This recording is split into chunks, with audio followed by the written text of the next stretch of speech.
محمد يا صديقا بالوادي يا أحمد يا مؤيد يا حبيبي من الصمد حبيبي يا محمد يا صديقا بالوادي يا أحمد يا مؤيد يا حبيبي من الصمد حبيبي يا محمد يا صديقا بالوادي يا أحمد يا مؤيد يا حبيبي من الصمد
Hadratin Nabi Mustafa Rasulullah sallallahu alaihi wasallam wa Syekh Abdul Qadir Jailani wa jamil muslimin wal muslimat. Syaikhullahumul Fatihah. A'udzubillahi minasyaitonir rajim.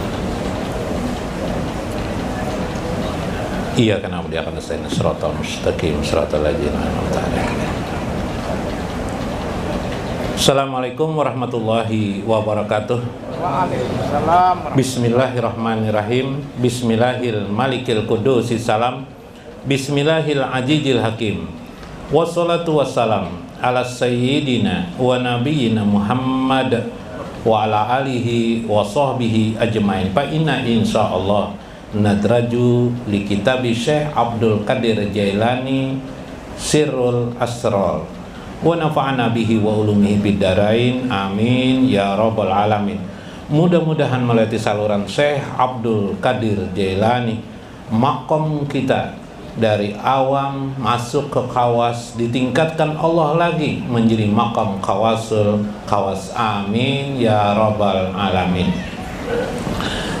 Minggu kemarin Syekh Abdul Qadir Jailani dalam kitabnya Sirrul Asrar mengisahkan tentang makna zikir ahad. Ialah zikir puncak yang disebut dengan zikir ahad atau alam ahadiyah, yaitu suatu alam di mana Allah bersendiri, belum ada makhluk ini. Disebutlah Allah itu dengan sebutan ahad. Sehingga begitu demonstratifnya Al-Quran mengisahkan ini dengan istilah Nabi. Sulusul Quran adalah Bismillahirrahmanirrahim, Qul huwallahu ahad, Allahus somad, lam yalid walam yulad walam yakul lahu kufuwan ahad. Itu adalah dimensi alam kesemestaan kehidupan ini. Allah ada sedia kidam dengan sendirinya. Itulah disebut dengan ahad. Lalu Allah memiliki sifat-sifatnya, dikenallah dengan sifat-sifatnya, disebut dengan alam wahdah. Kemudian Allah menciptakan makhluk, itulah hu somad. Allahu somad, as-somad, penciptaan makhluk disebut dengan alam wahdaniyah, yaitu alam keesaan Allah. 3 alam sudah. Wahdaniyah, keesaan Allah. Syekh Al-Jili dalam kitab Insanul Kamil mengisahkan tentang wahdaniyah. Disitulah tentang pengkabaran bermula Allah menciptakan awal kejadian yang disebut dengan hakikatul Muhammadiyah atau disebut dengan Nur Muhammad. Hakikatul Muhammadiyah ini gampang sekali dipahami, mudah sekali dipahami berdasarkan pengertian wahdaniyah. Nanti saya akan gambarkan tentang wahdaniyah yang dimaksud demikian itu.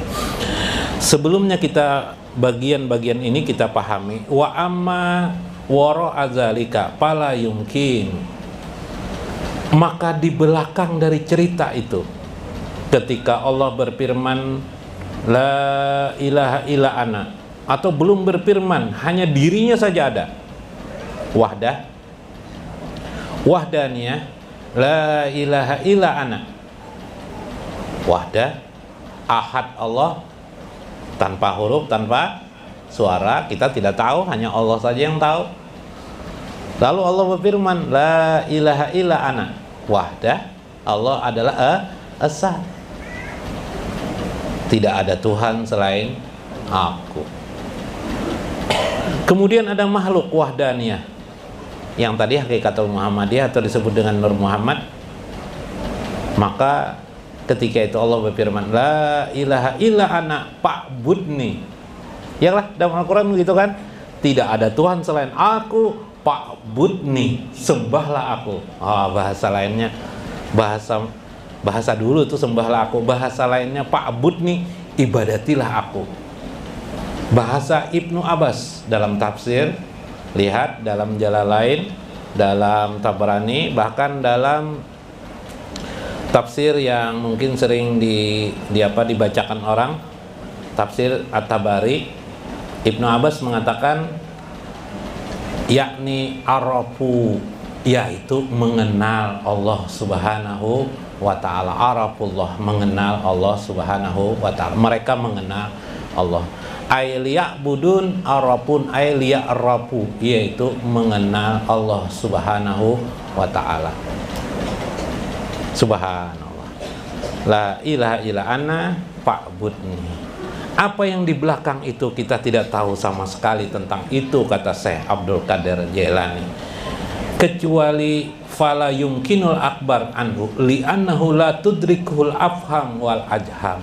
Karena persoalan itu sudah di luar ruang akal manusia, ruang pikiran ajhan manusia. Wala tasya'ul khawatiri bizalika. Tidak ada lagi bisikan demi bisikan kepada seorang manusia pun memahami makna yang lain itu. Karena itu sampai akhirnya baginda Rasulullah SAW mengatakan, inna minal ilmi kahayatil maknuni la ya'lamuha illal ulama'i billahi, illal ulama'u billahi.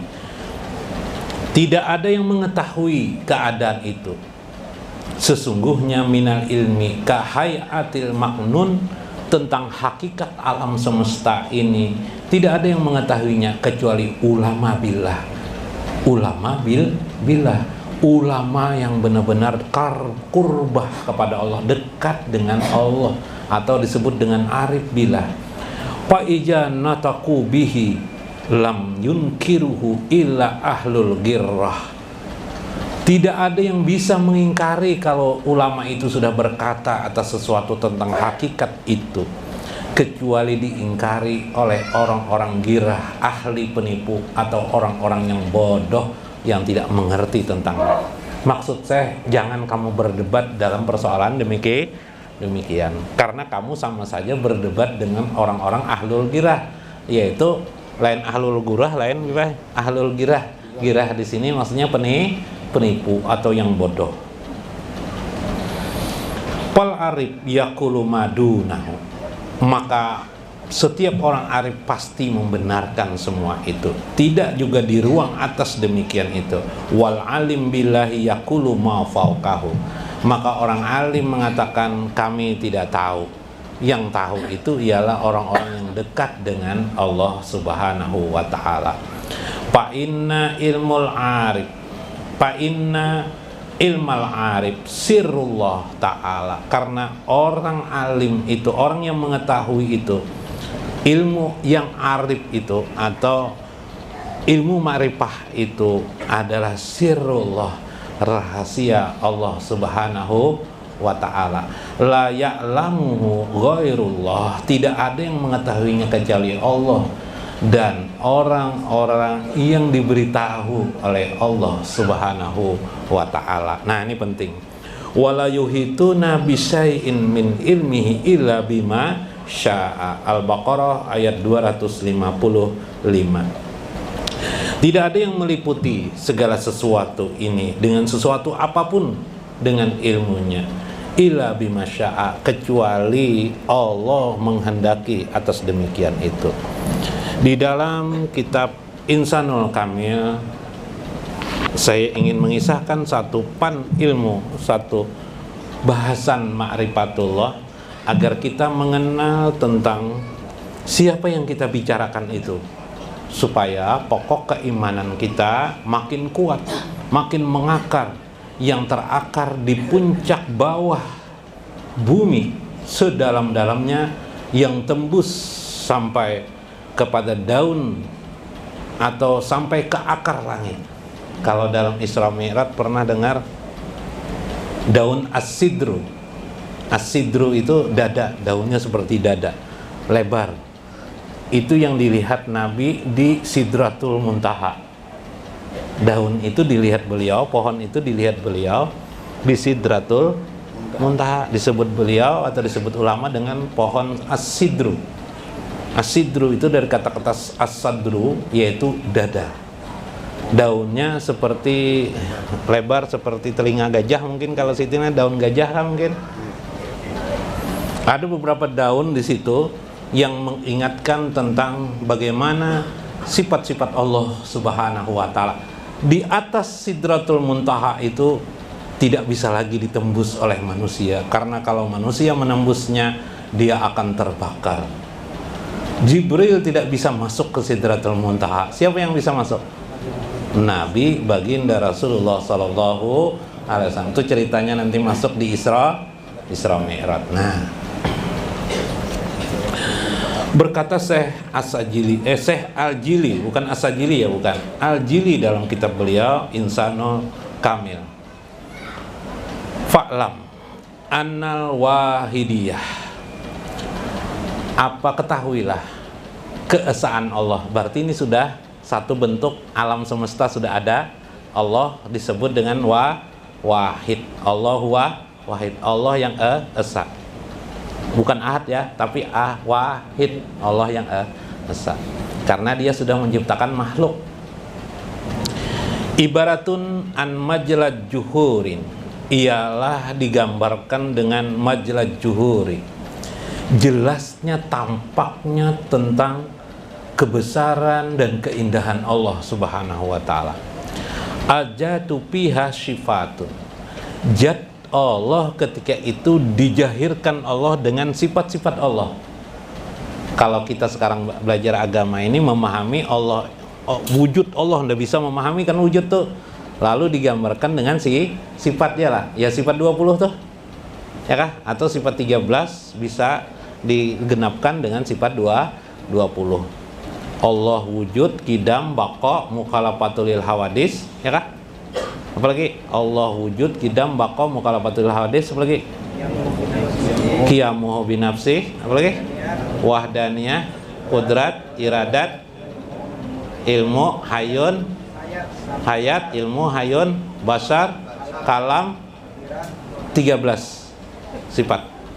13 sifat Allah Subhanahu wa ta'ala disempurnakan, kaunuhu qadiran, kaunuhu muridan, mutakalliman, sami'an, basiran, ditambah 7 sifat maknawiyah menjadi 20 sifat.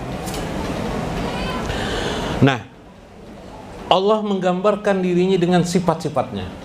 Jadi bukan dengan wujud atau dengan zat Allah Subhanahu wa ta'ala. Ini maha agungnya Allah, supaya Allah tidak terbetik dalam pikiran manusia. Kaifa Allah? Nah, kayak apa Allah? Bagaimana Allah? Supaya tidak tergambar-gambar, terpicture Allah itu nah kayak apa, tergambar Allah itu kayak apa. Jangan, tidak boleh itu. Karena itu dalam akidah Ahlussunnah wal Jamaah, akidah Asy'ariyah, bila kaifa, Allah tidak bisa digambarkan. Allah tidak bisa bagaimana. Untuk itu orang perlu mengenal sifatnya, supaya paling tidak makin dekat dia dengan zat Allah Subhanahu wa ta'ala. Sifat-sifat itu piha jatun, sebenarnya dibalik sifat itu adalah zat Allah Subhanahu wa ta'ala, tapi kita tidak bisa menembusnya. Nah, itu maksudnya. Pahajal itibar johara kulla minal ausafi ainul akhir, maka digambarkan semua itu ialah menampakkan Allah pada tiap-tiap sifat itu ainul akhir, disebut dengan titik akhir atau titik yang paling dekat memahaminya, melewati jalur yang disebut dengan sifat-sifat Allah Subhanahu wa ta'ala. Hanya kebanyakan kita mengenal sifat itu pada pokok 13 itu sifat, padahal sifat Allah itu banyak, lebih dari 13, lebih dari 20, tapi itu pokok sifat itu kayak itu. Nah, salah satunya adalah kata Syekh, pal muntaqim piha ainullah, ketika engkau melihat tentang al-muntaqim itu satu bentuk siksaan, atau dalam bentuk lain kebesaran keagungan Allah. Bertegak lurus itu wallahu ainul muntaqim, engkau akan melihat pada posisi yang paling menekan pada diri manusia itu siksaan Allah. Coba lihat, yang paling mengerikan, paling membekas hidupnya apa? Sakit kelak. Coba kalau panas setahun gara-gara hujan sehari, yang kita ingat panas setahun kah, hujan sehari kah? Hujan sehari lah. Nah, sakit hilang, dapat hujan sehari ya kelak. Tapi panas itu ketika kita berada di panas luar biasa sakitnya. Itu yang paling kita ingat waktu itu tuh. nanti dia menjadi lembut oleh keindahan Allah.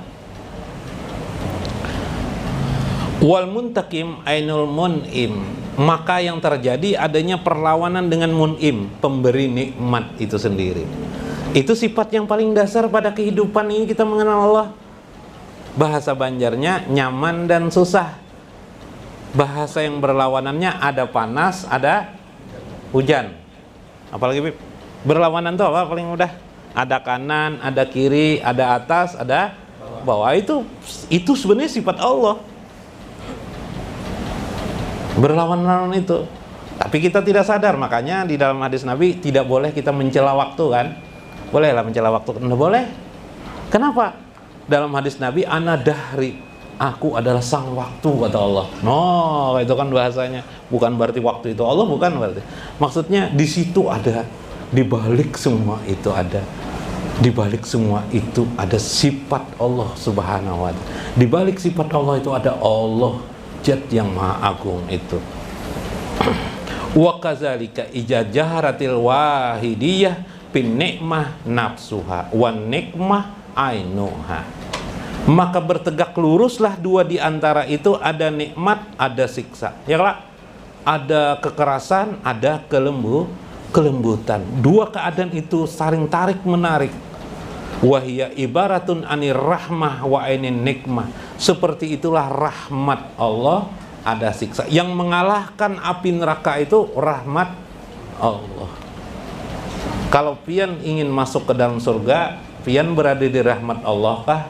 Ingin berada di kesusahan hidup, kesiksaan hidup kah?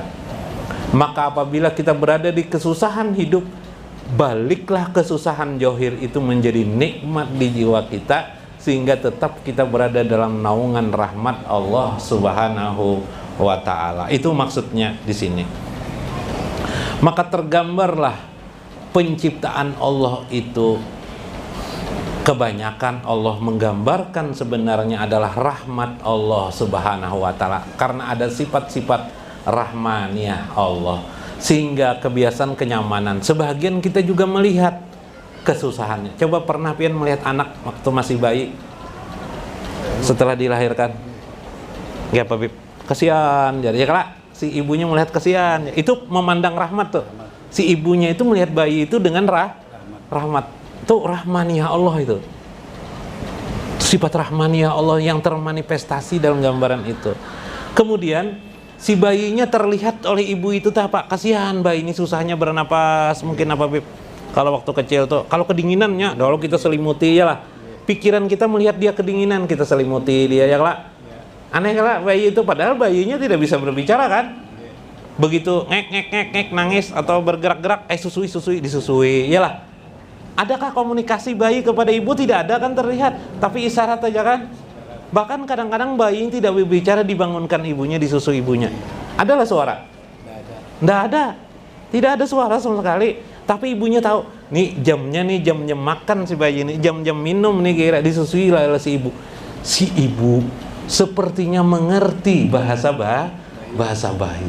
Si bayi pun kayaknya mengerti bahasa ibunya. Itulah yang disebut dengan sifat rahman, berhadapan dengan sifat nikmah atau siksaan atau sifat yang keras, menggambarkan tentang kependekan atau keadaan yang terpotong. Perlu buayan rahmat dari Allah Subhanahu wa ta'ala. Paham biarlah? Maka alam semesta ini tidak akan bisa bertahan kecuali karena rahmat Allah Subhanahu wa ta'ala.